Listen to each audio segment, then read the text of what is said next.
I used to think asking for space was harmless, a temporary pause to breathe and figure myself out. Daniel and I had been together for 3 years, and in many ways, he was everything I had ever wanted. He was calm where I was restless, steady where I was impulsive. But last year, in the middle of my uncertainty, I told him I needed time to think, time to explore, time to decide whether we were truly meant to be. His face had gone pale when I said the words, but he didn't fight me. He simply nodded, kissed my forehead, and whispered, "If that's what you need, I'll give it to you." At the time, I felt relief. I thought it was temporary. I thought Daniel would wait because he always had, through my fears, my late replies, my moods. I believed he would remain in the background, holding out for me until I was ready to return. But people don't wait forever, and I learned that truth in the cruelest way possible. The weeks apart stretched into months. I texted less and less, telling myself it was space. But in reality, I was comfortable knowing Daniel was still there, quietly orbiting my life, checking in once in a while, never pressing me for answers. What I didn't see was that while I was figuring myself out, he was healing from me. Then, one ordinary afternoon, my phone buzzed with a message from a mutual friend. "Did you know Daniel's engaged?" At first, I laughed. It had to be a joke. Daniel, engaged? We had only been apart for a handful of months. My hand shook as I typed back, "Engaged to who?" The reply came quickly. "Sophie. You know her." Sophie. His colleague, the woman he had mentioned casually in the past but never with interest in his voice.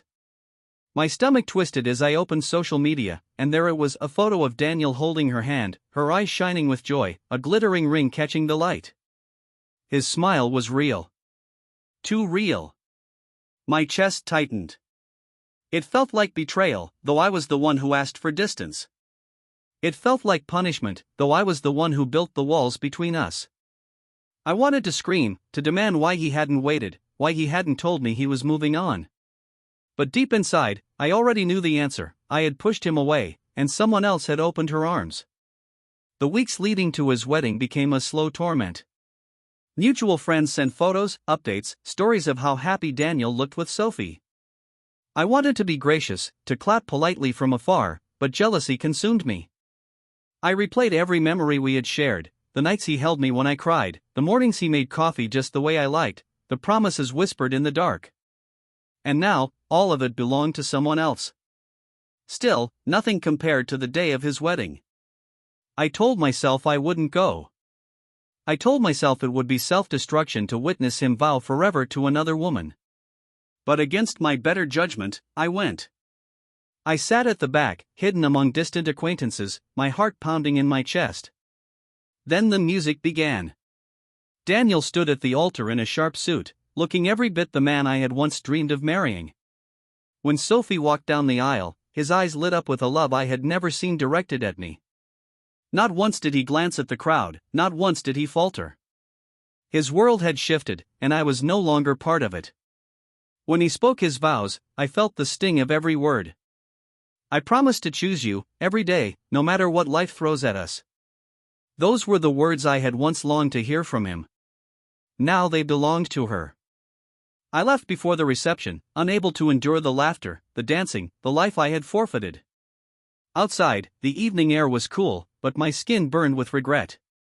I realized then that my space had not been harmless. It had been a choice to step away, and in doing so, I had left the door open for someone else to step in. Now his wedding is my punishment. Every smile he gives her is a reminder of what I lost. Every photograph that circulates online is a mirror reflecting my mistake. People say betrayal is when someone breaks your trust, but I've learned betrayal can also be self-inflicted, when you betray your own heart by thinking love will wait forever. Daniel has moved on. He belongs to Sophie now, and I have no one to blame but myself. My punishment is not just losing him, it's knowing he is happier without me, that the life I dreamed of is unfolding, but I'm only a spectator, watching from the sidelines. And sometimes, late at night, I whisper the words I wish I had said when I still had the chance. I didn't need space. I needed you. But it's too late now.